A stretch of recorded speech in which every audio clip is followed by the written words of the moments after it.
So this Lyft driver spreads the gospel with ride-hailing ministries.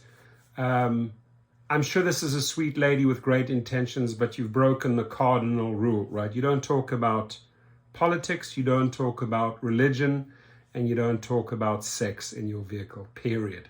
It's going to get you into a lot of trouble. So there will be people that will appreciate her pitch, right?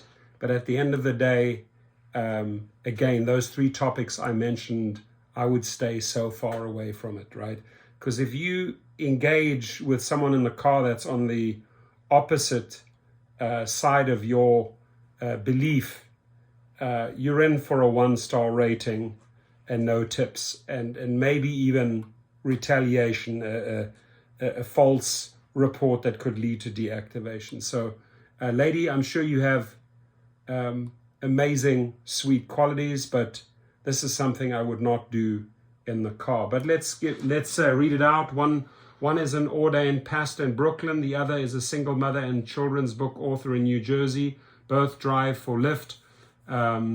Both share the word of God as roving preachers.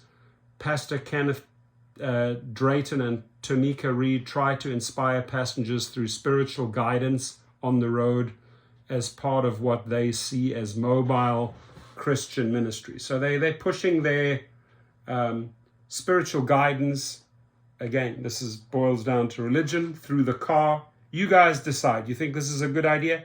And I mean, I would hope she does it outside of the vehicle, right? And I'm sure she's good at spreading the word, but you're going to come across people that this will backfire. This will backfire with. So you don't always have to go to church or sanctuary to experience the restoration and the power of God, said Drayton, 61, a minister who also preaches at Mantles of Promise. He began to drive for Uber in 2015 after retiring from a career in the insurance industry. Listening to passengers who shared their stories on the road, he understood that his car could become an extension of the church. So it's basically a driving church, let's be honest. The car is such an ideal place to do this because it's personal. I tend to disagree with that.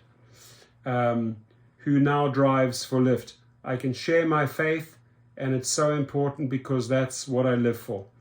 On a recent day, he began by praying in his impeccably clean 2017 Toyota Camry and reciting Psalm 23, "The Lord is my shepherd, I shall not want."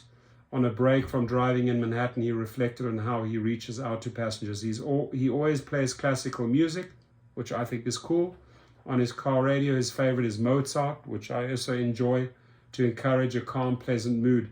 He begins with a greeting and a kind word. His priority, he says, is to introduce passengers to Christ, but he is respectful if they are not receptive.